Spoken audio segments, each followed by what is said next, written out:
북한군을 사진으로만 보면 이상한 점이 있습니다. 전차는 오래돼 보이고 전투기는 수십 년 전에 만들어진 기종이 많으며 군인들의 장비 역시 대한민국이나 미국의 최신 장비와 비교하면 상당히 낡아 보입니다. 그래서 북한군을 두고 숫자만 많은 낡은 군대라고 평가하는 사람들도 있습니다. 하지만 북한 군사력을 그렇게 단순하게 판단하면 결정적인 부분을 놓치게 됩니다. 북한이 정말 위험한 이유는 대한민국과 똑같은 방식으로 전쟁을 준비하고 있지 않기 때문입니다.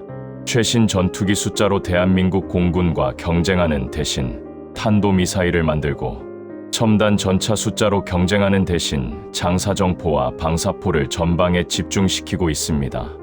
여기에 핵무기와 특수작전 전력, 잠수함, 사이버전과 전자전 능력까지 결합시키고 있습니다. 그리고 최근에는 과거 북한군에게 없었던 새로운 변수까지 등장했습니다. 실전 경험입니다. 북한군 병력이 러시아에 파병됐고 실제 전쟁을 경험하기 시작했습니다. 북한이 제공한 포탄과 탄도미사일 역시 우크라이나 전쟁에서 실제 사용되고 있습니다. 그렇다면 우리가 알고 있던 북한군과 지금의 북한군은 얼마나 달라진 것일까요? 오늘은 과장된 북한 선전도 아니고 북한군은 낡아서 아무것도 아니라는 주장도 아닌 실제로 대한민국이 경계해야 하는 북한 군사력의 실체를 살펴보겠습니다. 먼저 북한군을 이해할 때 가장 흔하게 발생하는 오류가 있습니다. 병력과 장비의 숫자만 비교하는 것입니다. 북한은 세계적으로도 매우 큰 규모의 군사력을 유지하고 있습니다. 전차와 장갑차, 야포와 방사포, 잠수함과 전투기 등 엄청난 숫자의 장비를 보유하고 있습니다. 하지만 숫자가 많다고 해서 모든 장비의 성능이 뛰어나다는 의미는 아닙니다. 북한이 보유한 상당수 전차와 전투기, 함정은 오래된 장비입니다. 특히 공군은 대한민국과 비교했을 때 상당한 질적 격차가 존재하는 것으로 평가됩니다. 대한민국 공군에는 F-35A와 F-15K, KF-16 같은 현대적인 전투기가 존재합니다. 반면 북한 공군의 상당수 전력은 미그-21과 미그-23 등 오래된 기종으로 구성되어 있습니다. 현대 공중전에서는 단순히 전투기가 하늘에 뜰 수 있다는 것만으로는 부족합니다. 레이더 성능과 미사일 사거리, 조기 경보 체계와 데이터 링크, 전자전과 공중급유 능력까지 결합돼야 합니다. 이런 부분에서는 대한민국과 미국이 상당한 우위를 가지고 있습니다. 해군 역시 비슷한 문제가 있습니다. 북한은 많은 함정과 잠수함을 보유하고 있지만 상당수가 소형이거나 오래된 장비입니다. 대양에서 대한민국 해군과 미국 해군을 상대로 정면으로 싸우는 방식으로는 상당한 어려움을 겪을 가능성이 높습니다. 그런데 바로 여기서 북한군의 전략이 달라집니다. 북한도 자신들이 대한민국과 미국을 상대로 첨단 재래시, 전력의 정면 대결에서 불리하다는 사실을 모를 가능성은 낮습니다. 그래서 상대가 강한 분야에서 똑같이 경쟁하는 대신 상대가 막기 어려운 무기를 집중적으로 발전시켜 왔습니다. 그 대표적인 무기가 바로 포병입니다. 휴전선에서 서울은 매우 가깝습니다. 북한은 오랫동안 군사분계선 인근에 대규모 포병 전력을 배치해 왔습니다. 170mm 자주포와 240mm 방사포 같은 장거리, 화력은 수도권 일부를 공격할 수 있는 위협으로 평가돼 왔습니다. 최근에는 더욱 발전된 240mm 방사포와 초대형 방사포라고 부르는 KM-25 같은 무기 체계까지 등장했습니다. 이 무기들이 위험한 이유는 단순히 사거리가 길기 때문만은 아닙니다. 전쟁 초기 짧은 시간에 많은 화력을 집중할 수 있기 때문입니다. 대한민국과 미국은 북한의 포병 진지를 탐지하고 파괴하기 위한 대화력전 능력을 발전시켜 왔습니다. 하지만 북한 역시 포병과 미사일 전력을 지하 진지와 갱도 등에 분산시켜 생존성을 높이려고 해왔습니다. 결국 전쟁이 시작된다면 가장 중요한 싸움 가운데 하나는 북한이 얼마나 많은 포탄과 미사일을 발사하기 전에 발사 수단을 탐지하고 제거할 수 있느냐가 될 수 있습니다. 그리고 북한은 포병보다 훨씬 위험한 무기를 발전시키기 시작했습니다. 탄도미사일입니다. 과거 북한 미사일이라고 하면 미국을 겨냥한 대륙간 탄도 미사일이 가장 많은 관심을 받았습니다. 하지만 대한민국 입장에서 실제 전쟁 초기 더욱 직접적인 위협이 될 수 있는 것은 단거리 탄도 미사일입니다. KM-23과 KM-24, KM-25를 비롯한 여러 미사일과 대구경, 방사포 체계가 한반도 전역의 주요 목표물을 겨냥할 수 있기 때문입니다. 공군기지, 창구, 지휘시설, 탄약고, 레이더, 미사일 방어시설, 전쟁이 발생한다면 북한이 이런 시설을 동시에 공격하려 할 가능성을 고려해야 합니다. 특히 최근 북한은 단거리 탄도미사일의 재래식 전쟁 역할을 더욱 강화하고 있습니다. 2026년에는 일부 단거리 탄도미사일에 집속형 탄두를 적용하는 시험까지 공개했습니다. 이것은 북한 미사일이 핵무기를 운반하는 수단만이 아니라 실제 재래식 전쟁에서도 대규모로 사용될 가능성이 있다는 의미입니다. 더욱 중요한 변화도 있습니다. 북한은 앞으로 탄도미사일과 순항미사일 생산 능력을 크게 확대하겠다는 계획을 공개했습니다. 현대전에서는 아무리 강력한 미사일이라도 몇 발 가지고 있는 것과 수백 발을 지속적으로 발사할 수 있는 것은 완전히 다른 문제입니다. 우크라이나 전쟁에서도 미사일과 드론, 포탄을 얼마나 많이 생산하고 지속적으로 공급할 수 있는지가 전쟁의 중요한 요소가 됐습니다. 북한 역시 이런 전쟁을 지켜보면서 단순히 새로운 무기를 개발하는 것에서 대량 생산 능력을 확보하는 방향으로 이동하고 있는 것으로 보입니다. 그리고 북한 군사력에서 절대로 빼놓을 수 없는 것이 있습니다. 핵무기입니다. 북한은 이미 자신들을 핵보유국이라고 선언했고 핵무력을 국가 안보의 핵심으로 규정하고 있습니다. 북한의 핵전력은 과거와 비교할 수 없을 정도로 다양해졌습니다. 미국 본토를 겨냥한 대륙간 탄도미사일뿐 아니라 대한민국과 일본을 겨냥할 수 있는 단거리와 중거리 미사일에도 핵탄두를 탑재할 수 있는 능력을 추구하고 있습니다. 이것이 의미하는 것은 북한의 핵무기가 단순히 미국을 공격하기 위한 최후의 무기만은 아니라는 것입니다. 한반도에서 실제 전쟁이 벌어졌을 때 사용할 수 있는 전술핵 개념까지 발전시키고 있다는 것입니다. 이 때문에 대한민국은 북한과의 전쟁을 단순한 재래식 전쟁으로만 준비할 수 없습니다. 미사일이 날아왔을 때 그 안에 일반 탄두가 들어있는지 핵탄두가 들어있는지를 발사, 순간 완벽하게 구분하기 어려울 수 있기 때문입니다. 이것은 군사적 판단을 매우 어렵게 만드는 요소입니다. 그렇다면 북한이 핵무기를 가지고 있기 때문에 전쟁에서 무조건 유리한 것일까요? 그것도 아닙니다.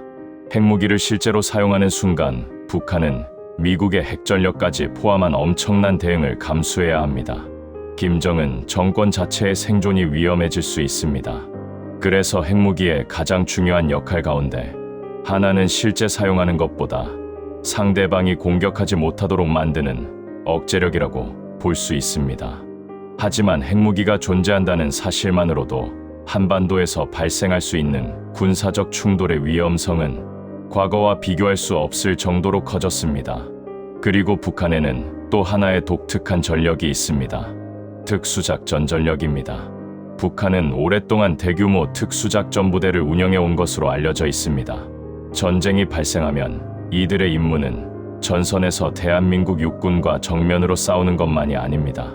후방으로 침투해 주요 시설을 공격하고 지휘체계를 혼란시키며 공군기지와 항만, 통신시설 등 중요한 목표물을 타격하는 임무를 수행할 수 있습니다. 침투 방법 역시 다양할 수 있습니다. 육상 침투, 잠수함과 소형 함정을 이용한 해상 침투, 항공기를 이용한 공중 침투. 전쟁 초기에 이런 공격이 동시에 발생한다면 대한민국 입장에서는 전방뿐 아니라 후방 지역의 방어까지 신경 써야 합니다. 북한의 잠수함 전력도 같은 방식으로 이해해야 합니다. 북한 잠수함 상당수는 미국의 최신 핵잠수함처럼 뛰어난 성능을 가진 것은 아닙니다. 하지만 한반도 주변의 좁고 복잡한 해역에서는 소형 잠수함도 무시할 수 없습니다. 2010년 천안함 피격 사건은 수중 위협이 실제로 얼마나 큰 피해를 만들 수 있는지를 대한민국이 직접 경험한 사건입니다.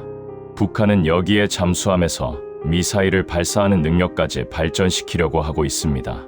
잠수함 발사탄도 미사일을 보유하게 되면 지상 발사대만 감시해서 북한의 미사일을 막는 것이 더욱 어려워질 수 있습니다. 다만 북한의 탄도미사일 잠수함 개발은 지상 미사일 전력과 비교하면 상대적으로 느리게 진행돼 왔고 실제 작전 능력에는 여전히 불확실성이 존재합니다.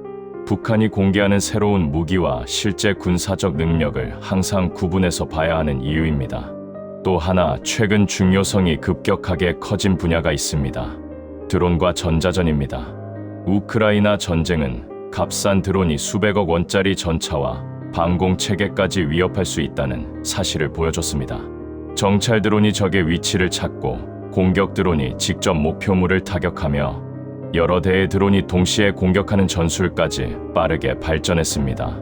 북한 역시 이러한 변화를 적극적으로 관찰하고 있습니다. 실제로 2026년 한미연합훈련에서도 북한의 드론과 GPS 교란, 사이버 공격 같은 변화된 위협에 대응하는 훈련이 포함되고 있습니다. 북한의 GPS 교란은 과거에도 대한민국에 영향을 준 적이 있습니다. 현대 군대는 위성과 통신망, GPS와 컴퓨터 시스템에 크게 의존합니다. 따라서 상대방의 통신과 위치 정보를 방해할 수 있다면 직접 무기를 발사하지 않고도 군사작전에 혼란을 줄 수 있습니다. 사이버전 역시 마찬가지입니다. 전쟁이 시작되기 전에 금융망이나 통신망, 정부기관과 군사시설의 전산체계를 공격한다면 사회 전체에 혼란을 만들 수 있습니다. 현대전에서는 미사일이 날아오기 전에 컴퓨터 공격이 먼저 시작될 가능성까지 고려해야 합니다. 그런데 최근 북한군을 평가할 때 과거에는 존재하지 않았던 결정적인 변수가 하나 더 생겼습니다. 러시아와 우크라이나의 전쟁입니다. 북한은 러시아에 막대한 양의 포탄과 무기를 제공해왔고 북한제 탄도미사일이 실제 전장에서 사용된 정황도 계속 확인되고 있습니다. 더 중요한 것은 북한군 병력 자체가 러시아에 파병됐다는 사실입니다. 북한군은 625 전쟁 이후 이 정도 규모의 해외 실전을 경험한 적이 거의 없습니다. 전쟁터에서는 훈련장에서 절대로 배울 수 없는 것들이 있습니다. 드론이 실제로 어떻게 병사를 추적하는지, 보병과 보병이 어떻게 협동해야 하는지, 부상병을 어떻게 후송하는지, 적의 전자전과 통신방해가 어떤 영향을 주는지, 참호와 지뢰가 현대전에서 어떻게 사용되는지, 그리고 무엇보다 실제 포탄이 떨어지는 상황에서 병력이 어떻게 움직이는지를 경험하게 됩니다. 물론 북한군이 러시아 전쟁에서 경험을 얻었다고 해서 갑자기 세계 최고 수준의 군대로 변한다는 의미는 아닙니다. 오히려 초기에는 현대전 환경에 적응하지 못해 큰 피해를 입었다는 평가도 있었습니다. 하지만 살아남은 지휘관과 병사들이 북한으로 돌아가 경험을 교육하고 전술을 수정한다면 이야기가 달라집니다. 북한에게 중요한 것은 승리 경험만이 아닙니다. 무엇이 실패했는지를 직접 경험하는 것도 군대를 변화시킬 수 있기 때문입니다. 북한의 무기 역시 마찬가지입니다. KN-23 계열로 추정되는 북한제 탄도미사일이 러시아에 제공돼 실제 공격에 사용됐다는 분석이 이어지고 있습니다. 실제 전쟁에서 무기를 사용하면 시험장에서 얻을 수 없는 데이터를 확보할 수 있습니다. 명중률은 어느 정도인지, 어떤 상황에서 고장이 발생하는지, 적의 미사일 방어 체계가 어떻게 대응하는지, 실전에서 어떤 부분을 개선해야 하는지 확인할 수 있습니다. 북한이 러시아로부터 이런 정보를 다시 전달받는다면 북한의 무기 개발에도 영향을 줄 가능성이 있습니다. 그래서 북러 군사협력이 한반도 안보에 중요한 것입니다. 단순히 북한이 러시아를 도와주는 관계에서 끝나는 것이 아니라 북한 역시 전쟁 경험과 군사적 정보를 얻을 가능성이 있기 때문입니다. 하지만 여기까지 들으면 북한군이 엄청나게 강력한 군대처럼 느껴질 수 있습니다. 그렇다면 반대쪽도 봐야 합니다. 북한군에는 분명한 약점이 존재합니다. 가장 큰 문제 가운데 하나는 노후화입니다. 전차와 장갑차, 전투기와 함정 상당수가 오래된 장비입니다. 아무리 숫자가 많아도 현대적인 감시정찰 체계와 정밀유도 무기 앞에서는 생존하기 어려울 수 있습니다. 공군력 격차 역시 매우 중요합니다. 현대전에서 제공권을 잃으면 지상군이 자유롭게 이동하기 어려워집니다. 보급 차량과 지휘시설, 포병진지가 지속적으로 공격받을 수 있기 때문입니다. 대한민국과 미국은 스텔스 전투기와 정밀유도 무기, 정찰위성과 무인기, 조기 경보 체계 등을 운영하고 있습니다. 전쟁이 장기화될수록 북한에게 또 다른 문제가 생길 수 있습니다. 바로 보급입니다. 전차는 연료가 필요합니다. 포병은 포탄이 필요합니다. 병사들은 식량이 필요합니다. 차량은 부품이 필요합니다. 전투기는 연료와 정비가 필요합니다. 전쟁은 무기를 많이 가지고 있다고 끝나는 것이 아니라 그 무기를 얼마나 오랫동안 사용할 수 있느냐의 싸움입니다. 북한이 대규모 전쟁에서 장기간 안정적으로 병력과 장비를 유지할 수 있는지는 중요한 변수입니다. 우크라이나 전쟁에서도 처음 예상보다 훨씬 많은 포탄과 미사일, 드론과 병력이 소모됐습니다. 북한이 최근 미사일 생산 능력을 대폭 확대하려는 것도 현대전에서 엄청난 양의 탄약이 필요하다는 사실을 의식한 움직임으로 볼 수 있습니다. 또 하나 북한에게 불리한 것은 대한민국 혼자와 싸우는 전쟁이 아니라는 점입니다. 대한민국과 미국은 군사동맹을 맺고 있습니다. 한반도에 주한미군이 존재하고 일본과 괌, 미국 본토에는 추가적인 미군 전력이 있습니다. 전쟁이 확대되면 북한은 대한민국의 군사력뿐 아니라 미국의 압도적인 공군과 해군 전력까지 상대해야 할 가능성이 높습니다. 그래서 북한에게 전면전은 엄청난 위험입니다. 핵무기를 보유하고 있다고 해도 김정은 정권의 생존 자체를 걸어야 하는 선택이 될 수 있습니다. 그렇다면 북한은 왜 이렇게 많은 무기를 계속 만드는 것일까요? 가장 중요한 목적 가운데 하나는 전쟁을 실제로 시작하는 것보다 상대방이 북한을 공격하지 못하게 만드는 것입니다. 서울을 위협하는 포병, 대한민국 전역을 공격할 수 있는 미사일, 일본과 괌을 겨냥할 수 있는 중거리 전력, 미국 본토까지 위협하려는 대륙간 탄도미사일, 그리고 핵무기. 북한은 공격을 받으면 상대도 감당할 수 없는 피해를 입을 수 있다는 구조를 만들려고 하고 있습니다. 이것이 북한식 억제 전략의 핵심이라고 볼 수 있습니다. 결국 북한 군사력의 실체는 단순히 강하다 또는 약하다는 말로 설명할 수 없습니다. 재래식 장비의 상당수는 낡았습니다.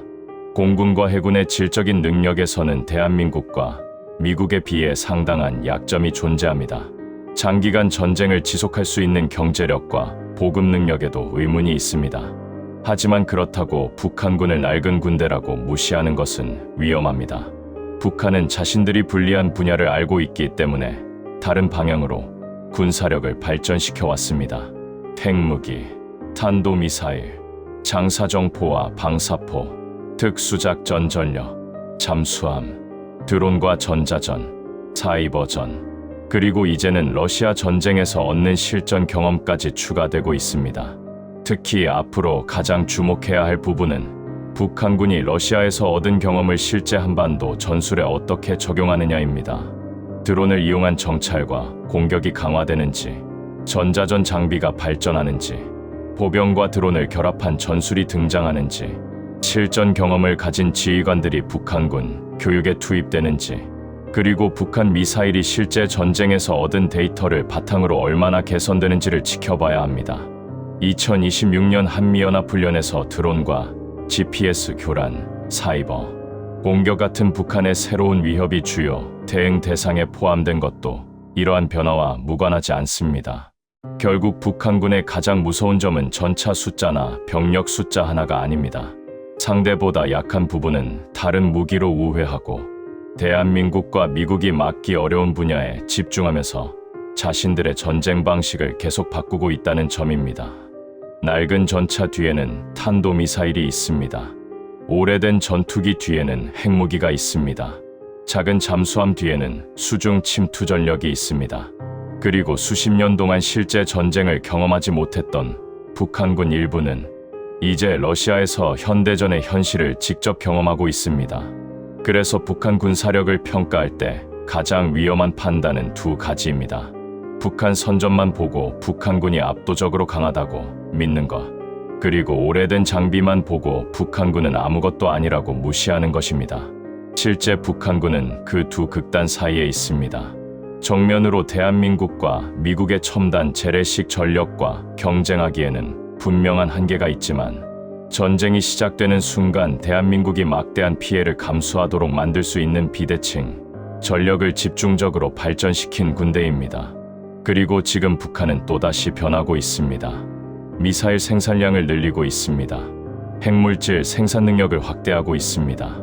러시아와 군사협력을 강화하고 있습니다. 병사들은 실제 전쟁에 투입되고 있습니다. 북한제 무기는 실제 전장에서 사용되고 있습니다. 따라서 우리가 정말 경계해야 할 것은 과거의 북한군이 아닙니다. 우크라이나 전쟁을 지켜보고 직접 경험하면서 자신들의 약점을 수정하고 있는 다음 세대의 북한군입니다. 북한 군사력의 진짜 실체는 얼마나 많은 낡은 무기를 가지고 있느냐가 아닙니다. 자신들의 약점을 알고도 상대에게 치명적인 피해를 줄 수 있는 방법을 끊임없이 찾고 있다는 사실입니다. 그리고 그것이 북한군을 절대로 가볍게 봐서는 안 되는 가장 중요한 이유입니다.